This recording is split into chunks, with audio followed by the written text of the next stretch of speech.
আমি ক্লাস 9-এ পড়ি এবং স্কুলে পর্দা করে যাই, কিন্তু ক্লাসে ঢুকে পর্দা করতে পারি না। প্রধান শিক্ষক নিষেধ করে এবং বলে যে শিক্ষক পিতার সমতুল্য, এবং বলে যে মুখ থেকে পর্দা সরিয়ে ফেলো।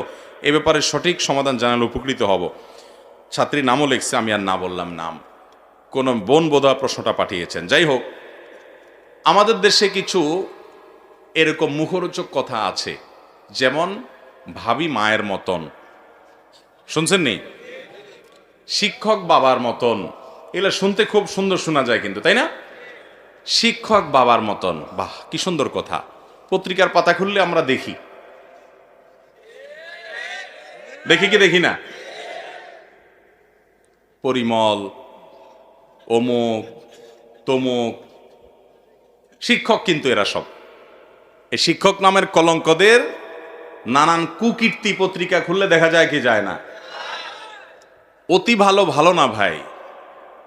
যে একজন নারীর গায়রে মাহরাম, সে যদি বাপের বয়সীও হয়, তারপরেও তার সাথে পর্দা করতে হবে। কারণ এর সাথে এই মেয়ের বিয়ে বন্ধনে আবদ্ধ হওয়া কি আছে? জায়েজ।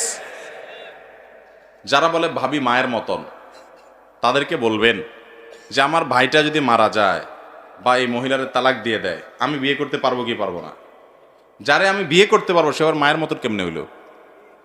কি বলেন? শিক্ষকের সাথে ছাত্রী বিয়ে হতে পারে কি পারে না? যার সাথে বিয়ে হতে পারে সেই সম্ভাবনা আছে, সে আবার বাপের মতো কেমনে হইল? বাপের সাথে বিয়ে হতে পারে? তাহলে যার সাথে বিয়ে হতে পারে না তার সাথে তুলনা বাপের সাথে চলে, যার সাথে বিয়ে হতে পারে সে আবার বাপের মতো কেমনে হলো? অতএব এই সকল শয়তানি স্লোগান, এই সমস্ত শয়তানি মুখরোচক কথা শোনা যাবে। ইসলাম যেখানে পর্দার বিধান রেখেছে, দেখুন, বাবার সাথে, ভাইয়ের সাথে, সন্তানের সাথে, নিজের তাদের সাথে, চাচার সাথে, মামার সাথে পর্দা আছে শরীয়তে? তাদের সাথে কোনো পর্দার বিধান? আপন মামার সাথে, আপন চাচার সাথে, আপন ভাইয়ের সাথে, নিজের সন্তানের সাথে, নিজের বাবার সাথে একজন মেয়ের কি পর্দা করতে হয়? একজন ছেলে তার মায়ের সাথে, বোনের সাথে পর্দা করতে হয়? যেই জায়গায় রিস্ক নাই সেখানে ইসলাম বলছে পর্দা করার দরকার। এই জায়গাগুলোতে কি রিস্ক আছে?